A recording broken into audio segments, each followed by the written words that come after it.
The next 3 days will change the way you create content for your business and for your brand forever. Right now, you post every single day and you don't see results. You use trending sounds, you use templates on TikTok and you don't see results. Or maybe you don't post at all because you don't know where to start, what to post and what to say. You see your competitors get attention while you get known, and you ask yourself why the algorithm ignores you. The answer is simple. For you that posts, you're training the algorithm to ignore you by blending in. And for you that does not post, you're not even training the algorithm at all. You don't even exist, and that's a problem. And in this masterclass, we are going to fix that problem. I'm Clifford Commando, the founder of Zircon, a social media marketing agency based in Cameroon.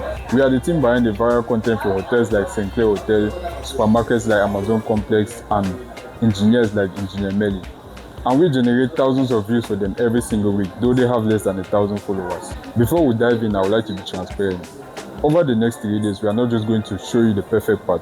We are going to walk you through the mistakes that we made at our agency so that you avoid making them. And if you've already made a mistake, we are going to show you how we overcame it so that you can overcome it yourself. So today is going to be split in 5 parts. Defining your goals, platform selection, the type of content to produce, how to stand out, and finally, creating your content calendar. Let's start with the first, defining your goals.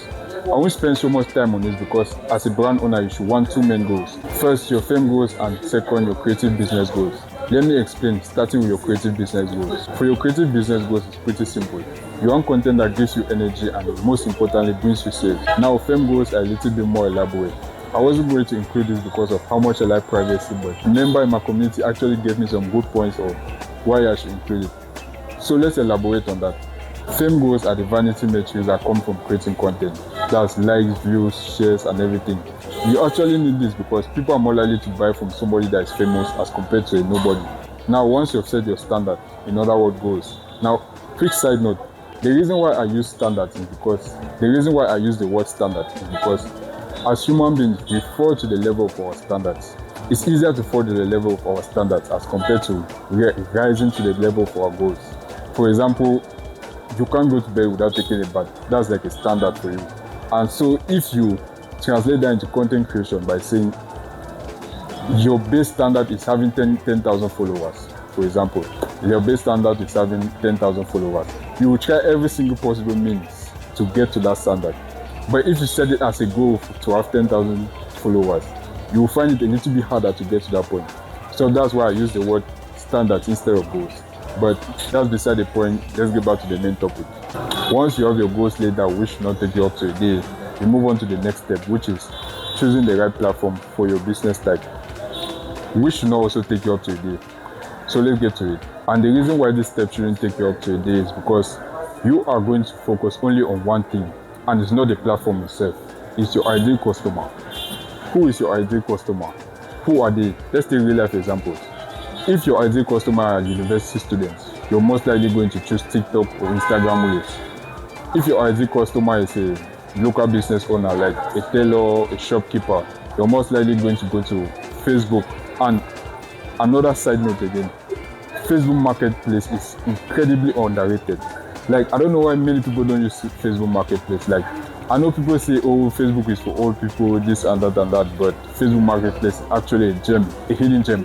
I've sold a lot of things on Facebook Marketplace, and if you own a physical shop or you sell physical products, Facebook Marketplace is just one of the best places that you can advertise on. Now, I can go on and on how good Facebook Marketplace is, but that's not the main topic of today's session. From the examples I've given, the way you can implement this is look at who your ideal customer is and look at what platforms they are most active on. And that's the platform you should choose to create content on. Other platforms can come as secondary options, but if your ideal customer is on TikTok, for example, your main focus should be on TikTok. You know that highly edited videos don't really do well on TikTok as compared to authentic videos, so you should be more focused on that platform that your ideal customer is found in. And I can also go on and on about real life examples, but I shouldn't take much of your time. As always, you can reach out to us if you have problems with picking your platform, and we will help you out with that. Now that you have decided what platform you're going to post on, what are you going to post? Let's get into our next session, content values. And this is actually one of the most important sessions because as a brand owner, you should know the type of content you're creating. You should not just create content because you've seen this person create it. You should not just follow trends and everything. You should know the type of content you're creating. That's why we're going to talk about content values. Now, there are 3 types of content that you should follow as a brand owner. We have educational content, promotional content, and entertainment. Let's break them down. First, educational content. This is content that teaches or informs, such as tutorials, how-to guides, etc. Let's say you say Wix, for example. Instead of posting content every single day with Wix and songs in the background, you could post an educational video on the title, let's say, how to make your Wix last longer. Now, if I came across a video like that, I'll watch it, not because I'm a girl or I wear wigs, but because it's an educational form video. I just like getting informed. Let's take another example. One of the clients at my agency, Engineer Melly, 90% of the content we created for him was educational content, and that got him this amount of results in a month. So my advice to you as a brand owner is 70% of the content you create should be educational content. Now let's move on to the next, entertainment. Fun content that makes people laugh, smile, or feel excited. That's content that is funny, interesting, keeps the viewers hooked without trying to sell them anything in return. No matter how serious your brand is, you can always create entertainment content for it. And now the third and final type of content that you should create is promotional content. Promotional content is just direct sales focused content, highlighting products, deals, or limited time offers. I always advise my community members and clients to create 80% educational content and 20% promotional content. Now that you know your platform of choice and what to post, let's talk about how to stand out.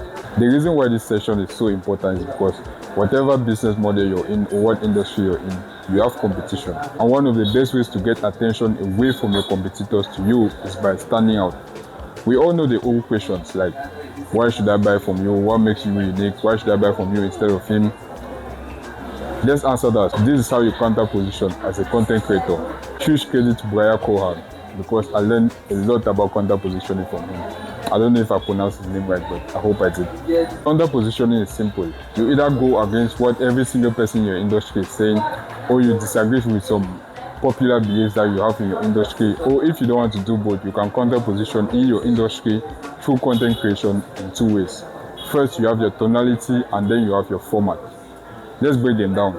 Your tonality is the way you talk, simple. Format is the way your video looks. Let's take some real life examples. Simplest intuitive. I hope I pronounced that well. A well-known comedian in most regions of Cameroon. Now, how did she counter position, you might ask? I'll answer that question for you. When you come across comedic videos, they usually follow a certain pattern of people talking, some people trying with some sound effects in the background. I don't really watch them, so they usually follow that pattern. Now, when you come across a video and she has a certain tone that she speaks in, that throws you off a little bit, and you pause to listen to what she has to say and how she has to say it.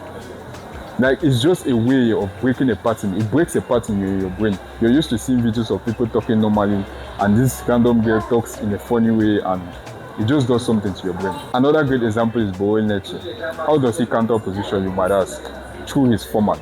You come across day in the live videos every single day, but when you come across day in the live videos with someone talking fast in the background with fast cuts and fast edits and sound effects, that throws you off a little bit. He counter positions through his format. And that's all about counter positioning in a nutshell.